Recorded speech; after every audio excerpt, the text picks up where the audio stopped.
أعوذ بالله من الشيطان الرجيم.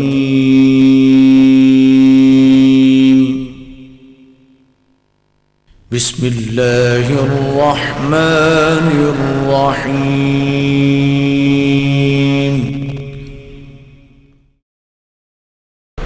نحمده ونصلي ونسلم على رسوله الكريم. اما بعد، اعوذ باللہ من الشیطان الرجیم. بسم اللہ الرحمن الرحیم. لقد من اللہ علی المؤمنین اذ بعث فیہم رسولا من انفسہم یتلو علیہم آیاتہ ویزکیہم ویعلمہم الکتاب والحکمہ وإن كانوا من قبل لفي ضلال مبين. وقال النبي صلى الله عليه وسلم إنما بعثت معلم مكارم الأخلاق. صدق الله العظيم وصدق رسوله النبي الكريم الأمين ونحن على ذلك لمن الشاهدين والشاكرين والحمد لله رب العالمين. حضور آئے تو سر آفرینش پا گئی دنیا، اندھیروں سے نکل کر روشنی میں آ گئی دنیا. بجھے چہروں کا زنگ اترا، ستے چہروں پہ نور آیا. حضور آئے تو انسانوں کو جینے کا شعور آیا. محمد کی غلامی بڑا سلا دے گی، گلاب کی طرح چہرہ کھلا دے گی. نہ چھوڑنا کبھی دامن مصطفیٰ کا کہ یہ غلامی تمہیں خدا سے ملا دے گی. انتہائی واجب الاحترام، قابل قدر احترام معزز دوستوں، بزرگوں، بھائیوں، عزیزوں اور میری آواز سننے والی میری معززہ، موقرہ، صالحہ ماؤں اور بہنوں، قرآن مجید فرقان حمید کی ایک آیت ابھی میں نے خطبہ میں تلاوت کی ہے. آج کے اس درس میں اس آیت کے متعلق گفتگو کرنا چاہوں گا. خالق لم یزل سے دعا ہے کہ اللہ رب العزت حق اور سچ کہنے کی توفیق عطا فرمائے. مجھے سنا کے، آپ کو سن کے، ہم سب کو اس کے اوپر عمل پیرا ہونے کی توفیق بخشے، کیونکہ بات بنتی ہی عمل سے ہے. سننا اور سنانا کافی نہیں ہے جب تک عملی زندگی میں اسے اپنایا نہ جائے. قرآن مجید فرقان حمید کی جو آیت میں نے پڑھی ہے، اس میں اللہ رب العزت ارشاد فرماتے ہیں کہ تحقیق، البتہ تحقیق ہم نے مومنین کے اوپر احسان کیا. میں اور آپ اپنی زندگی کا مشاہدہ کریں، اپنے شب و روز کو دیکھیں، اللہ کے دیے ہوئے انعامات کو گننا چاہیں تو ہم ان کو شمار نہیں کر سکتے. قرآن مجید میں دوسری جگہ اللہ رب العزت نے ارشاد فرمایا وَإِن تَعُدُّوا نِعْمَةَ اللَّهِ لَا تُحْصُوهَا. اگر میری دی ہوئی نعمتوں کو تم گننا چاہو تو تم انہیں احاطہ شمار میں نہیں لا سکتے. یہ ہاتھ اللہ کی نعمت ہے، یہ زبان جس سے میں گفتگو کر رہا ہوں، آپ بولتے ہیں، یہ اللہ کی نعمت ہے. یہ آنکھیں جن سے میں دیکھتا ہوں، آپ دیکھتے ہیں، کائنات کے سارے انسان، سارے جانور دیکھتے ہیں، یہ اللہ کی نعمت ہے. بظاہر دیکھنے میں ہمیں یہ ایک نعمت نظر آ رہی ہے، مگر اس آنکھ سے جو دنیا کی ہم نعمتیں دیکھتے ہیں، ہم ان کو بھی شمار نہیں کر سکتے. واضح اللہ نے فرمایا کہ اگر میری نعمتوں کو شمار کرنا چاہو تو تم انہیں شمار نہیں کر سکو گے. بے شمار نعمتیں اللہ نے اپنے بندوں کے اوپر کی، کسی نعمت کا احسان نہیں جتلایا. انسان کو ماں باپ دیے، اللہ نے احسان نہیں جتلایا. انسان کو اللہ نے زندگی دی، احسان نہیں جتلایا. بچپن سے لڑکپن، لڑکپن سے جوانی، جوانی سے بڑھاپا، اللہ نے یہ سارے ادواروں سے انسان کو نوازا، احسان نہیں جتلایا. رزق اللہ انسان کو عطا فرما رہے ہیں، اللہ نے احسان نہیں جتلایا۔ اللہ نے اپنی کتاب نازل کی، مسلمان بنایا، احسان نہیں جتلایا۔ ایک احسان اللہ رب العزت کا ایسا ہے جو اللہ نے ہمارے اوپر کیا اور کرنے کے بعد پھر اسے جتلایا، اور وہ احسان یہ ہے کہ اللہ نے ہمیں اپنے آخری نبی کی امت میں پیدا فرمایا۔ حضور علیہ السلام کی امت میں پیدا ہونا یہ اللہ کے احسانات میں سے سب سے بڑا احسان ہے۔ اللہ نے فرمایا میں نے تمہارے اوپر احسان کیا کہ اپنا آخری نبی میں نے تمہیں عطا کر دیا، اپنا آخری نبی تمہارے اندر میں نے بھیج دیا، اپنے نبی کی امت میں میں نے تمہیں پیدا فرما دیا۔ میرے محترم دوستو، ہر چیز اپنی ضد سے پہچانی جاتی ہے۔ یہ اس وقت لائٹ جل رہی ہے تو ہمیں روشنی کا احساس ہے، لیکن اتنا نہیں ہے جتنا اس وقت ہوگا جب یہ لائٹ بند ہوگی۔ سورج طلوع ہوتا ہے، روشنی ہو جاتی ہے، اس روشنی کا ہمیں اتنا احساس اس وقت نہیں ہوتا جتنا احساس ہمیں اس وقت ہوتا ہے جب سورج غروب ہو جاتا ہے، رات چھا جاتی ہے، ہر طرف اندھیرا ہی اندھیرا ہو جاتا ہے۔ اگر ہم حضور اکرم صلی اللہ علیہ وسلم کی زندگی سے پہلے کی زندگی کو دیکھیں، موازنہ کریں، تو پھر ہمیں یہ بات واضح سمجھ میں آئے گی کہ واقعہ ہی حضور علیہ السلام کو ہمارے اندر بھیجنا، ہمیں حضور کی امت میں پیدا فرمانا، یہ اللہ رب العزت کا بہت بڑا احسان ہے۔ آپ کی زندگی کو دیکھا جائے، آپ کے آنے کی بعد کی زندگی کو دیکھا جائے، آپ کی آمد سے پہلے کے حالات و واقعات کو دیکھا جائے، تو بات سمجھ آ جاتی ہے کہ حضور کا آنا، حضور کا اللہ رب العزت کو بھیجنا، یہ ہمارے اوپر بہت بڑا احسان ہے۔ آئے دیکھیں، حضور علیہ السلام دنیا میں تشریف نہیں لائے تھے، آپ کی آمد سے پہلے جنگ و جدل جاری تھی، ہر طرف چھوٹی چھوٹی بات پہ لڑائی ہوتی تھی اور نسلیں چلتی تھی، اتنی سی بات پہ قتل و غارت شروع ہو جاتی تھی کہ تمہارے جانور نے میرے جانور سے پہلے پانی کیوں پیا، اتنی سی بات پہ لڑائی ہوتی اور برسوں چلا کرتی تھی۔ چھوٹی چھوٹی بات پہ تلواریں میانوں سے باہر آ جایا کرتی تھی، عورتیں بیوہ ہو جایا کرتی تھی، بچے یتیم ہو جایا کرتے تھے، انسان کی کوئی قدر و قیمت ہی کوئی نہیں تھی، کوئی حیثیت ہی کوئی نہیں تھی۔ حضور علیہ السلام آئے، آپ نے فرمایا الخلق عیال اللہ فَأَحَبُّ الْخَلْقِ إِلَى اللَّهِ مَنْ أَحْسَنَ إِلَىٰ عَيَالِهِ، کہ یہ اس مخلوق اللہ کا کنبہ ہے، جو اللہ کے اس کنبے سے محبت کرے گا اللہ اس سے محبت کرے گا۔ آپ کی آمد کے بعد اور آپ کی آمد سے پہلے کے جو حالات ہیں ان کا موازنہ کیا جائے تو بات سمجھ میں آتی ہے کہ حضور علیہ السلام کو اللہ رب العزت نے بھیجا تو یہ واقعہ ہی اللہ نے ہمارے اوپر بہت بڑا احسان کیا ہے۔ آپ کی آمد سے پہلے عورت کی کوئی حیثیت نہیں تھی، کوئی وقت نہیں تھی، معاشرے کے اندر کوئی وقار نہیں تھا عورت کا۔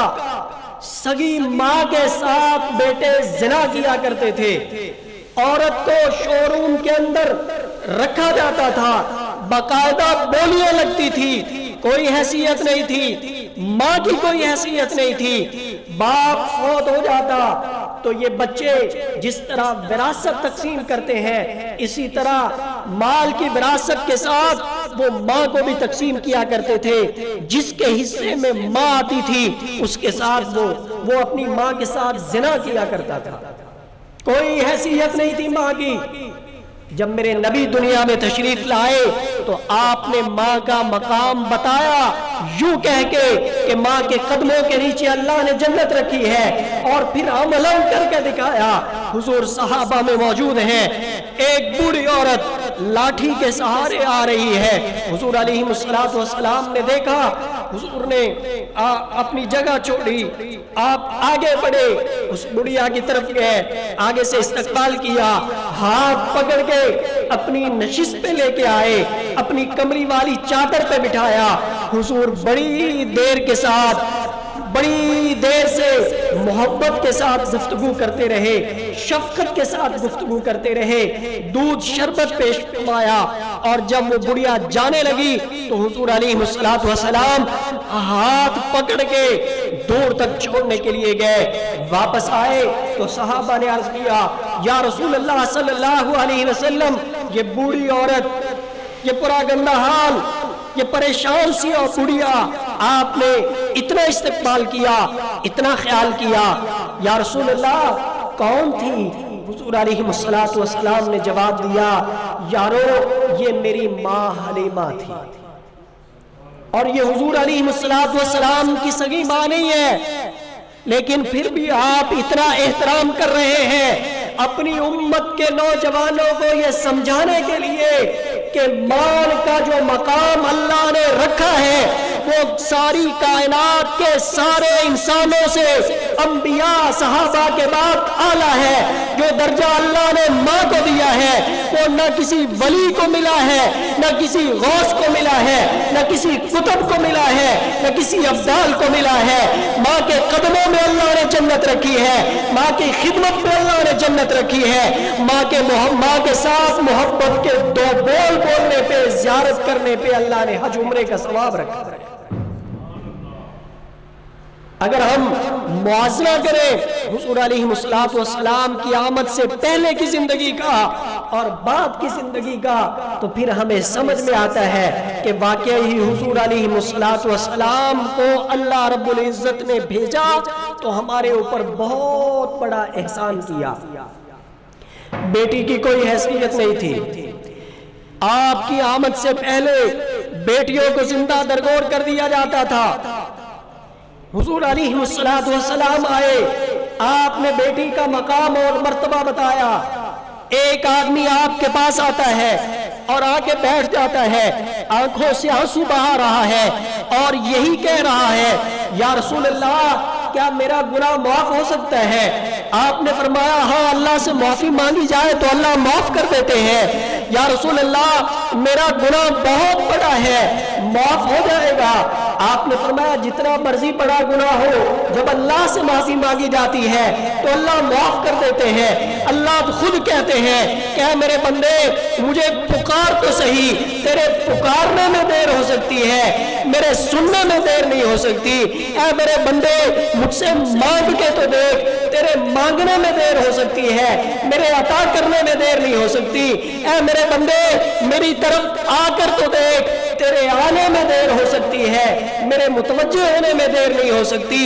اے میرے بندے مجھ سے معافی مانگ کر تو دیکھ، تیرے مانگنے میں دیر ہو سکتی ہے، میرا بخشش کا اعلان کرنے میں دیر نہیں ہو سکتی۔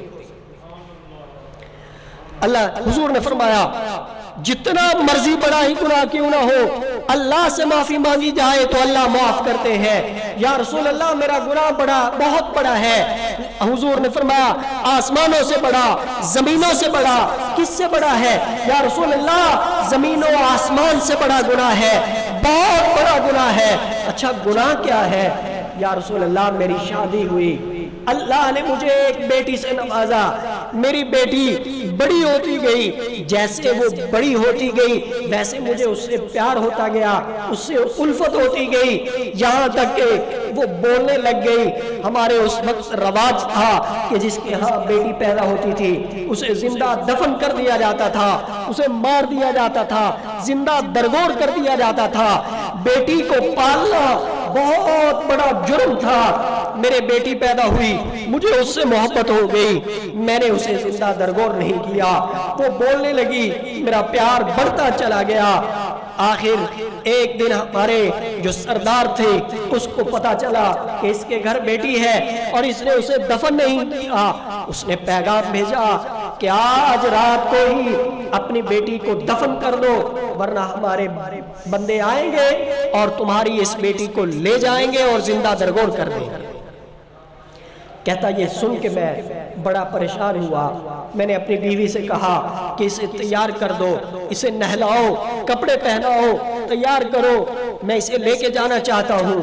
میں نے اپنی بیٹی کو ساتھ لیا اور اسے کہا کہ آؤ تمہارے ماموں سے ملوانے کے لیے میں لے چلتا ہوں تمہیں.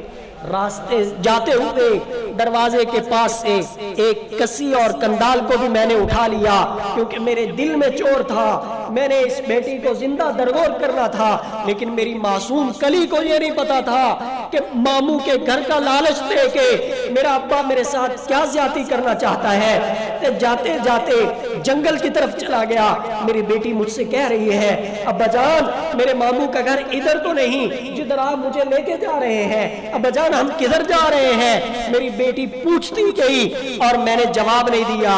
آخر ایک جگہ پہ پہنچے, میں نے گڑھا کھودنا شروع کیا. میری معصوم بیٹی میرے ساتھ مل کے اس گڑھے سے مٹی نکال رہی ہے. آخر میں نے اپنی گڑھا کھودنے کے بعد اپنی اس معصوم کلی کو پکڑا, اس گڑھے میں ڈال دیا.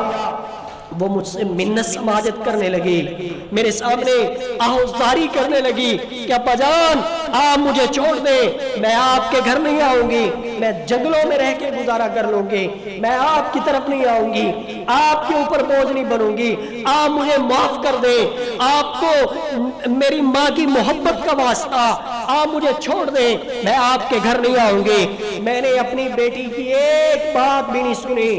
آخر ایک بھاری پتھر اٹھا کر اپنی بیٹی کے سینے کے اوپر رکھ دیا اور اس کی آواز کو ہمیشہ کے لیے دبا دیا. گڑھے کو میں نے مکمل کیا, اس کے اوپر مٹی ڈالی, گھر آ گیا. جب سے میں نے یہ عمل کیا ہے تب سے لے کے اب تک میری وہ معصوم بیٹی ہر رات میرے خواب میں آتی ہے اور آ کر مجھے یہ کہتی ہے کہ ابا جان آپ نے میرے اوپر ظلم کیا ہے, آپ نے میرے ساتھ زیادتی کی ہے, قیامت کا دن ہوگا, اللہ کی عدالت ہوگی, میرا ہاتھ ہوگا, آپ کا گریبان ہوگا, میں اپنی ماں کی جدائی کا آپ سے انتقام لوں گی. یا رسول اللہ میں بڑا پریشان ہوں, میری نیندیں اڑ گئی ہیں, مجھے نیند نہیں آتی, خوف آتا ہے, میری وہ روتی ہوئی بیٹی مجھے خواب میں ملتی ہے, میں نے بہت بڑا گناہ کیا ہے, کیا مجھے اس گناہ کی معافی مل سکتی ہے. حضور علیہ السلام کی آنکھوں میں بھی آنسو تھے. آپ نے فرمایا یقیناً تو نے بہت بڑا گناہ کیا ہے, لیکن اللہ سے معافی مانگی جائے تو اللہ معاف کرتا ہے, اللہ سے معافی مانگو, اللہ تمہیں معاف کر دے گا. آپ کی آمد سے پہلے بیٹیوں کے ساتھ یہ معاملہ ہوتا تھا اور آپ کی آمد کے بعد بیٹیوں کے ساتھ کیا ہوتا ہے حضور علیہ السلام نے عملاً کر کے دکھایا. آپ نے فرمایا بیٹی کے ساتھ محبت کرو, بہن کے ساتھ محبت کرو. اگر اللہ کسی کو 2 بیٹیاں عطا فرمائے اور وہ ان کی پرورش کرے, اچھی طرح ان کی دیکھ بھال کرے, اچھی تعلیم دلوائے, اچھی جگہ رشتہ کرے, تو میرے نبی نے فرمایا وہ کل قیامت والے دن میرے ساتھ اس طرح کھڑا ہوگا جس طرح یہ 2 انگلیاں اکٹھی ایک دوسرے کے ساتھ کھڑی ہیں. اور ایک صحابی نے عرض کیا یا رسول اللہ اگر کسی کے ہاں بیٹیاں نہ ہو, فرمایا اگر اللہ نے کسی کو بیٹیاں نہ دی ہو تو وہ اپنی بہنوں کے ساتھ یہ معاملہ کرے, بہنوں کے ساتھ اس طرح کا معاملہ جو کرے گا وہ بھی کل قیامت والے دن میرے ساتھ اس طرح ہوگا جس طرح یہ 2 انگلیاں اکٹھی ہیں. حضور اکرم صلی اللہ علیہ وسلم جب کسی سفر پہ جاتے تھے تو آپ ازواج مطہرات رشتہ داروں سے مل کے جایا کرتے تھے, سب سے آخر میں اپنی بیٹی فاطمہ الزہرا رضی اللہ تعالی عنہا سے ملا کرتے تھے.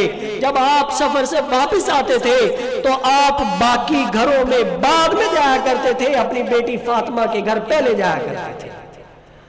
آپ کسی کے استقبال کے لیے نہیں کھڑے ہوتے تھے, مگر جب آپ کی بیٹی حضرت فاطمہ الزہرا رضی اللہ تعالی عنہا آیا کرتی تھی حضور استقبال کے لیے کھڑے ہو جایا کرتے تھے. آپ نے بیٹی کا مقام بتایا, آپ نے بیوی کا مقام بتایا. اما عائشہ صدیقہ رضی اللہ تعالی عنہا تشریف فرما ہے. بات چلتے چلتے جا پہنچی حضرت خدیجہ الزہرا رضی اللہ تعالی عنہا پر. حضور علیہ السلام کی آنکھوں میں آنسو آ گئے.